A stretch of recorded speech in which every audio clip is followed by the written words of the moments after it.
તો મિત્રો અત્યારે અમે પહોંચી ગયા છીએ રામભાઈ ચૌહાણની વાડીએ, તો એ ગવારમાં તમને માહિતી આપશે. તો રામજીભાઈ, આ ક્યાં ગવાર છે? આ 7-222. અત્યારે આપણે આ ટીંબીની અંદર બિયારણ મળે છે, ટીંબીથી લાવ્યા છે. અને આને આપણે 1.5 મહિના પહેલાં આને પાણી ન અપાય, પણ અમુક જરૂર હોય તો આપવું પડે. કોઈ સુકારાનો પ્રશ્ન હોય, ફૂગનો, તો વહેલાહેર પાણી આપવું પડે. પણ આને ફૂલ ફાલ અને સિંગ જ્યારે બાંધે ત્યારે જ પાણી આપવાનું હોય. આપણે આને અત્યારે એક જ પાણ આપ્યું છે. તો રામજીભાઈ, આમાં વીઘે કેટલા કિલો બીજ હોવે? હવે અમારે તો અહીંયા 3 કિલો ગુવાર વાવે વીઘે.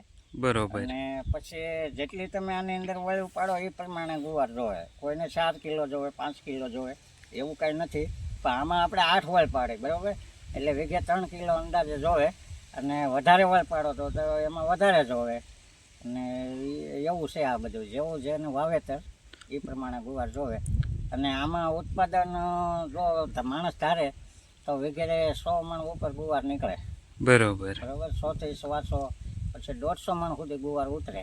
પણ એ પ્રમાણે તમારી માવજત હોવી જોઈએ. બરોબર. અમુક જે ખાતર અને બહુ વધારે પડતું ન આપવાનું, જેથી કરીને બુસાઈમાં ને વધી જાય, પછી આને બહુ ફાલ ન આવે. કેટલા દિવસના ગવાર થયા છે? આ છે 35 દિવસના. 35 દિવસના. બરોબર. અને આમાં દવા કઈ કઈ છાંટવાની? અત્યારે તો આપણે આમાં બુલડોઝર નામની દવા આવે. બરોબર. એ ઘણી પ્રકારની ફૂગમાં કામ કરે. અને કોઈ જે શીંગું વળી જવાનો પ્રશ્ન હોય તો એ દવાથી એમાં એ પ્રશ્ન બનતો નથી. બરોબર.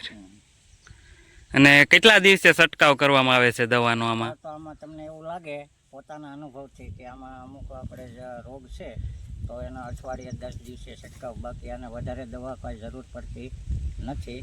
અને આમાં ફૂગનો એવો પ્રશ્ન રહે, બાકી આમાં કોઈ મછરી હોય, કોઈ આ છે તે છે એવું જીવાત આમાં હોય. પણ એનું તમારી રીતે પોતાને અનુભવ કરી અને દવા છાંટવાની રહે. બરોબર. જેથી તમને ઉત્પાદન વધુ મળે અને સારા એવા ભાવ મળે. સરસ સરસ. તો મિત્રો, તમે જોઈ શકો છો આ રામભાઈના ગવાર અમારા ગામના બેસ્ટમાં બેસ્ટ ગવાર છે. અને જે કોઈ ભાઈઓને ગવારની માહિતી લેવી હોય તે રામજીભાઈને મળે. ગામ મોટા માણસા, તાલુકો જાફરાબાદ, જિલ્લો અમરેલી. ધન્યવાદ. અને ચેનલને સબસ્ક્રાઈબ કરતા જાજો. Thank you.